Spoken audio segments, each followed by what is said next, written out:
Today, we're looking at the 2023 Toyota Crown, which Toyota just revived after a 30-some year hiatus. From afar, it looks like a sporty sedan, but up close, the body is closer to a crossover in size, shape, and ground clearance. Basically, the new Crown is a lifted sedan, and people are calling it an SUV sedan blend of sorts. So, is it a crossover, or is it a sedan? I'll tell you how it compares with the Toyota Venza mid-size crossover versus the Avalon versus the Camry. And stick around to the end because I'll bust some myths about the reliability of hybrid vehicles compared to traditional gas-powered cars. The Toyota Crown was the first passenger car to be delivered and built entirely in Japan. Some say this was the car that inspired the entire Japanese car industry. You see, after World War II ended, the Japanese car industry had to reconstruct itself, basically from the ground up. Compared to the West, it had fallen far behind, and Japan wanted to catch up quickly. To do this, some Japanese manufacturers entered into agreements to produce foreign licensed designs, like Isuzu, which formed an alliance with Hillman. Nissan did the same thing with Austin in England, and Hino did the same with Renault. Toyota, on the other hand, didn't want to join forces with its competitors. Instead, it decided to develop its own cars, using technologies that it developed in-house to stand out from its competitors. On January 1st, 1955, the first Toyota Crown rolled off the production line at the Corolla plant. At the time, it was called the Toyopet Crown. Actually, its curved shape and rear-hinged rear doors remind me of Toyota's first car, the Toyota AA. If you lifted the hood of the original Crown, you'd find a 1.5-liter 48 brake horsepower R-Series engine and a 3-speed manual transmission linked to a column shift mechanism. Both the brakes and clutch were operated hydraulically. Step inside the car, and you'd find front and rear bench seats that could fit 6 passengers comfortably. This car also featured a newly designed suspension setup that incorporated independent double wishbones, coil springs, and rear-adopting 3 semi-oval leaf springs. Because of its durability and ride comfort, the first Toyota Crown was a huge hit with rich consumers, big companies, taxi firms, and even government agencies. When the Crown Deluxe was added in 1955, the hype only increased. In 1957, Toyota decided to enter the Crown into the 10,000-mile Round Australia Rally. That made it the first ever Japanese-built car to enter the long-distance race. Believe it or not, it placed third among its fellow foreign entries. In 1958, the Crown made it across the pond to the United States, making it the first Japanese car ever to be sold in America. But it was a flop. Reason was it cost $1,999, which was too much for a compact car back then. Plus, the car was heavy for its size, and its engine lacked the power needed to drive on American highways. Consider, too, that you couldn't take it to the drive-thru because the trays pressed against the steering wheel and set off the horn. So you can imagine what a big deal that was. In fact, things got so bad, Toyota pulled the plug on the Crown in 1960, at least in America. Toyota then fitted the Crown with a 1.9-liter 3R engine in October 1960 for improved high-speed touring. In 1962, it re-emerged in the States as a sedan and wagon. So now it looked more like a full-size car with compact car efficiency. Toyota also made the Crown 8, which was the first Japanese car to boast a 2.6-liter V8. Now that's a small V8. In the 1970s, Toyota was more daring with the 4th-generation Crown. People called it the Blue Whale, but gas prices were rising, and the Crown didn't sell well. So the Blue Whale disappeared from American shores in 1972, and Toyota replaced it with the Corona Mark II. Fast forward 31 years, Toyota revived the Crown nameplate in America when it brought the 16th generation back to our shore. That's how we got the 2023 Toyota Crown. The obvious big question is, why did Toyota revive the Crown? Well, here's the thing. You can bet Toyota's taken notice of the full-size sedan market shrinking these last few years. The reason is crossovers have been ever more popular, and that led Toyota to think, why not just inject some SUV into our full-size sedan? And that's where the Crown comes in. Well, believe it or not, it's here to replace the Toyota Avalon. Now, the Avalon is the larger of the two and it's a traditional full-size sedan. The Crown, on the other hand, is pretty much a lifted sedan. That's why some people are calling it an SUV sedan or a crossover sedan.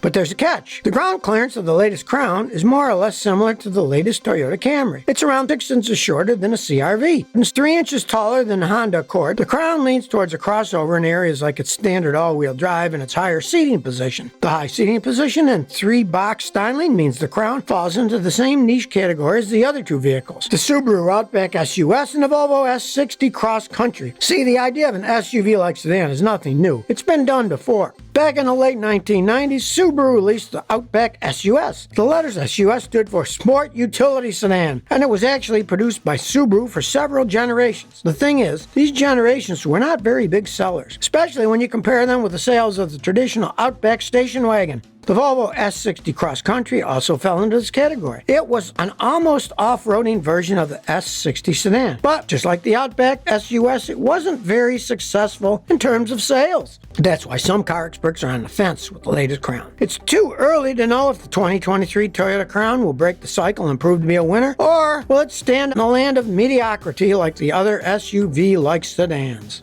While Toyota may have thought it was a great idea to create the so-called crossover sedan, other critics ask why consumers wouldn't just go for a regular Toyota crossover instead. Take the Toyota Venza, for example. That's a fair question. The Venza seats the same number of passengers, which is 5, but on top of that, it's more than $5,000 cheaper, and it's an official crossover as opposed to semi-crossover or crossover wannabe. By the way, I'll talk more about this again in a bit, but first, let me tell you the key advantages that the Crown has over the Venza.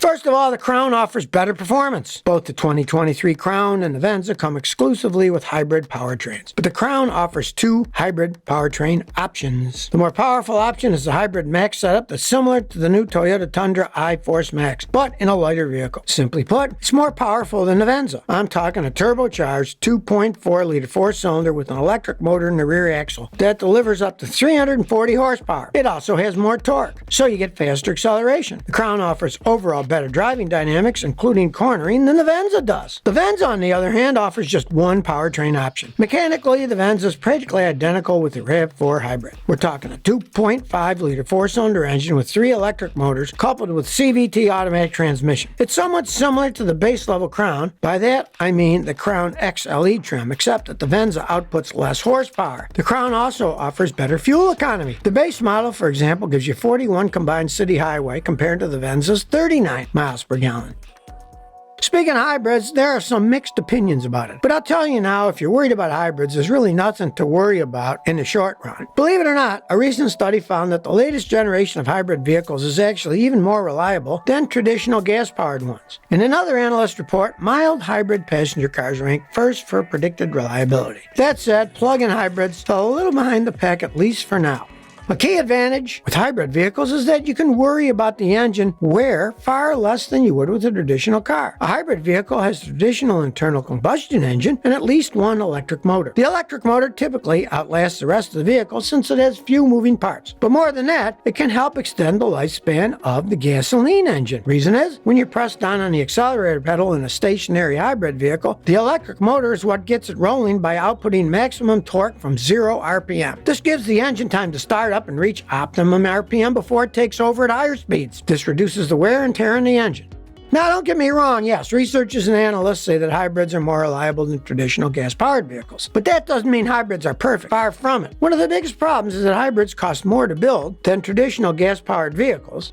Another problem has to do with hybrids' high-voltage traction batteries that they require to store the energy the electric motor captures through regenerative braking. The problem with the battery is that it wears out over time, making the hybrid vehicle slowly become less efficient. By the time you need to replace the battery, you're looking at battery replacement costs in the thousands of dollars. But there is some good news. The traction batteries in many hybrids can last 100,000 or even 150,000 miles. But let's return to the topic about crossover versus sedan. Which one is better? Basically, a crossover combines elements of an SUV and a sedan. It usually offers more interior space than a sedan. Another advantage is 4-wheel and all-wheel drive. More crossovers are available with all-wheel drive systems compared to sedans. Crossovers are categorically better than sedans when it comes to off-roading. And last but not least, their seating position. Compared to sedans, crossovers typically offer much higher seating positions, which means you can see the road a lot better and further down.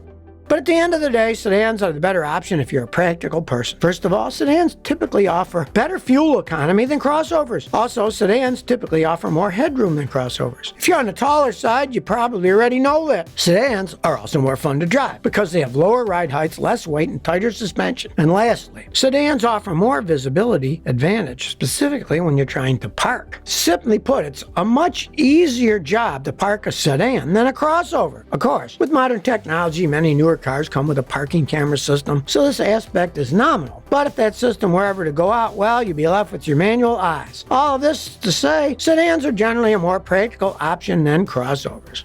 Now, the Toyota Crown is technically classified as a sedan. Basically, Toyota is offering you a vehicle that looks like a crossover in terms of styling and ride height, but which has the advantages of a sedan. So if you're having a hard time choosing between a crossover and a sedan, I say check out the Crown. It's filling this gray, ambiguous Goldilocks zone between sedan, sleekness, and crossover stature that might be just right for you. Interior-wise, it resembles the topmost trim Toyota Camry, but with a few more enhancements. You also get a few high-tech luxuries like 12.3-inch digital infotainment cluster, plus a heads-up display, or HUD system. Basically, you can see the driving speed, navigation instructions, and safety alerts projected on the windshield, so you can keep your eyes on the road at all times and don't have to look down. Oh, and it has a fixed panoramic moonroof that comes standard in the limited and platinum trims.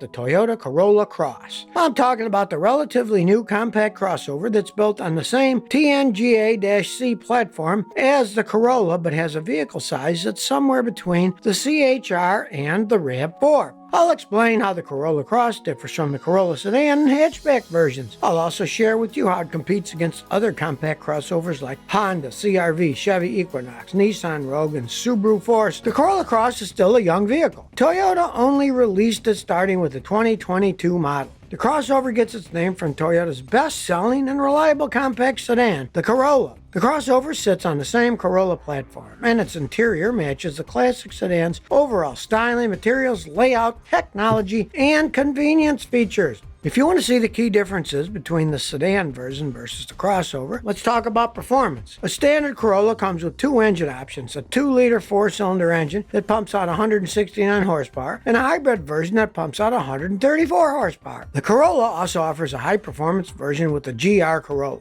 I'm talking about a whopping 300 horsepower, turbocharged 1.6-liter 3-cylinder engine. On the other hand, Corolla Cross comes with a 2-liter 4-cylinder engine that pumps out 169 horsepower, or a 5th-generation Toyota hybrid system that delivers a peak power output of 196 horsepower. Now, if you're interested in fuel efficiency, the Corolla comes out on top. The gas-powered 2023 Corolla has an estimated economy of up to 34 miles combined. And the Corolla Hybrid has a gas mileage of up to 50 combined miles per gallon. On the flip side, the gas-powered Corolla Cross has a fuel economy of up to 32 combined mpg, and its hybrid version offers 37 combined mpg if you get front-wheel drive, or 42 if you get the S trim with all-wheel drive.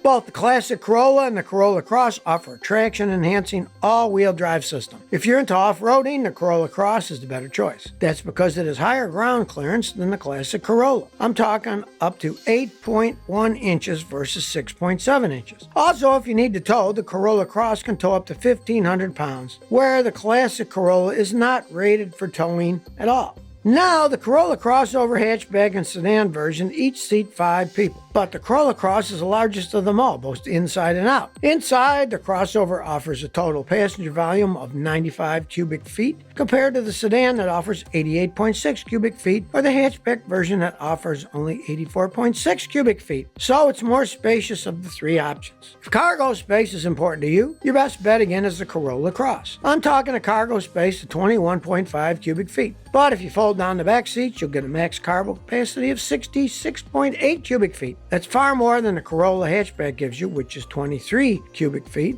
or what the sedan offers, which is 13.1 cubic feet, just because you're limited to a fixed trunk. As far as safety is concerned, let's be clear. The Corolla sedan, Corolla hatchback, and the Corolla Cross all do well here. For the 2023 model year, for example, all 3 vehicles earned the IIHS Top Safety Pick Award. The Corolla Cross comes with the Toyota Safety Sense version 3.0, which is the latest state-of-the-art suite of dynamic safety features. If you're on a budget and pricing is your top concern, well, the 2023 Corolla sedan is the least costly. It starts at $21,700 for the base level and $26,850 for the XSE trim. By contrast, the hatchback starts at $23,155 for the base trim and $26,580 for the highest trim. On the other hand, the Corolla Cross starts at $23,610 for the base L trim and $27,715 for the XLE trim. If you want to go hybrid, the starting price for the sedan version is $23,050. As for the hatchback, it doesn't come in a hybrid version for 2023, although Toyota will offer it in the 2024 hatchback. As for the crossover hybrid, the hybrid version is more expensive than the gas-powered version. However, it's still cheaper than the other hybrid crossovers like the RAV4.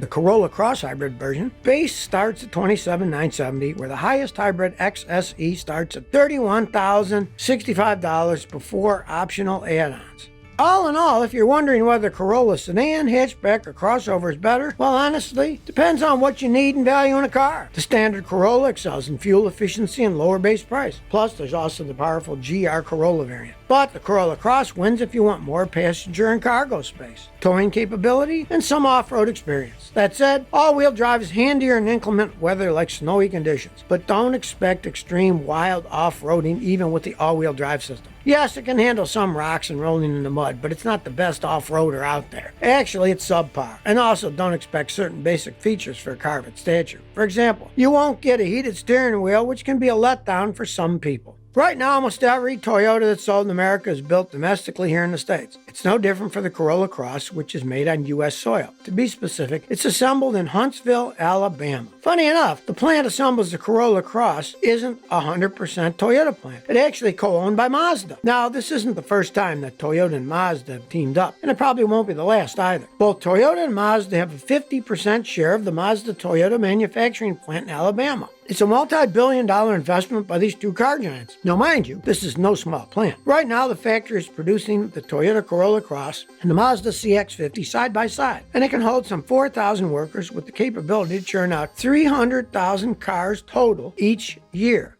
But for the Toyota Corolla Cross to rise, another vehicle must fall, and that Toyota is the CHR, which is subcompact crossover. Early last year, Toyota announced that the CHR would be discontinued here in the U.S. after the 2022 model year. Of course, the Corolla Cross did have a part in that decision, but it wasn't entirely responsible. The fact is, of all Toyota models out there in the market, the CHR was never really a big hit among consumers. There are a lot of negative reviews, and those didn't go unnoticed by Toyota. To put the CHR into perspective, you can look at the Corolla Cross. The Corolla Cross has only been around since the 2022 model year, and it's already blown the CHR out of the water, at least when it comes to critic and consumer reviews. The thing is, the Corolla Cross is longer, wider, and taller than the CHR. On top of that, the Corolla Cross is cheaper too, so you're getting a slightly larger vehicle for $1,000 less. That's a bargain indeed. And if that's not enough, the Corolla Cross is also more powerful than the CHR. The 2023 Corolla Cross with the 2-liter 4-cylinder engine pumps out 169 horsepower and 151 pound-feet of torque, compared to the CHR, which only pumps out 144 horsepower and 139 pound-feet of torque. Now, don't get me wrong, I'm not saying the CHR is a bad vehicle. I'm just stating the facts. The CHR is slow, very slow. The Corolla Cross also offers better fuel efficiency than the CHR. I'm talking 31 miles per gallon in the city and 33 miles per gallon on the highway, compared to the CHR's 27 miles in the city and 31 on the highway. So you can see why consumers readily preferred the Corolla Cross over the CHR. Well, it's the end of the road for the CHR here in North America. The CHR lives on across the pond. According to reports, Toyota's optimistic about the development of the next generation CHR in the European market. It's expected that the 2024 CHR will be offered in Europe exclusively with hybrid power. With its European CHR, Toyota is aiming for a more innovative and avant-garde look. But now let's zero in on the 2024 model of the Corolla Cross and how it fares against top competitors in the compact crossover market. Let's start by talking about the powertrain. With the 2024 model, you again have the choice between a traditional gasoline or hybrid powertrain. When it comes to traditional gasoline powertrain, I'm talking about a 2-liter 4-cylinder engine that can churn out 169 horsepower and 150 pound-feet of torque. With this powertrain, front-wheel drive is standard, but all-wheel drive is available as an option too. Early reviews have found that with this powertrain option, the 2024 Corolla Cross can accelerate from 0 to 60 in 9.2 seconds. To put that in perspective, the Corolla Cross's primary rival is the 2024 Honda HR-V, and it can accelerate from 0 to 60 in 9 seconds. What about the hybrid option? Test drives have found that the 2024 Corolla Cross Hybrid can reach 60 miles an hour in 7.3 seconds. seconds. Now let's talk about fuel efficiency. The 2024 Corolla Cross EPA estimated fuel economy rating is 31 miles in the city and 33 on the highway. If you opt for the all-wheel drive XLE trim, we're looking at 29 miles a gallon in the city and 32 miles on the highway. Actually, that's fairly average compared to the competition. If you opt for hybrid, you're looking at 45 in the city and 38 on the highway. Now, when it comes to safety features, the 2024 Corolla Cross has the works. I'm talking adaptive cruise controls, lane departure warning, automated emergency braking, road sign assist, and auto high beam. This is on par with the competition. Like the 2024 Chevy Equinox, that offers standard safety features across its models like standard forward collision warning, automated emergency braking, standard lane departure warning, lane keeping assist, and available adaptive cruise control. Inside the 2024 Corolla Cross, you'll find an 8-inch infotainment screen that runs the latest Toyota software. Android Audio, Apple CarPlay, and Sirius XM satellite come standard. Wireless smartphone charging and rear seat USB charging ports are optional. This is pretty high tech compared to the competition. Take the 2024 Honda HR-V, for example. All 2024 HR-V models come with either a 7 or 9-inch touchscreen infotainment system with Apple CarPlay and Android Auto. But if you opt for the 9-inch screen, you can only get wireless connectivity at the top EXL trim. The XL trim also comes standard with a wireless smartphone charging pad. Sirius XM satellite radio and Wi-Fi hotspot are also available with the 2024 HR-V. Now let's talk about the warranty on the 2024 Corolla Cross. It includes a pretty basic standard warranty package. But to make the deal a little sweeter, Toyota is throwing in 2 years of complimentary scheduled maintenance. The limited warranty covers 3 years or 36,000 miles, and the powertrain warranty is 5 years or 60,000 miles. When it comes to warranty coverage, the 2024 Corolla Cross lags behind the competition. The Kia Seltos or the Hyundai Kona, for example, offer more value with their 100,000-mile policies. But now you tell me, would you like to get behind the wheel of a 2024 Corolla Cross? How do you think the 2024 Corolla Cross will fare against its competitors? Please share by commenting below. If you like this video, please like, share, and subscribe. Thanks for your support.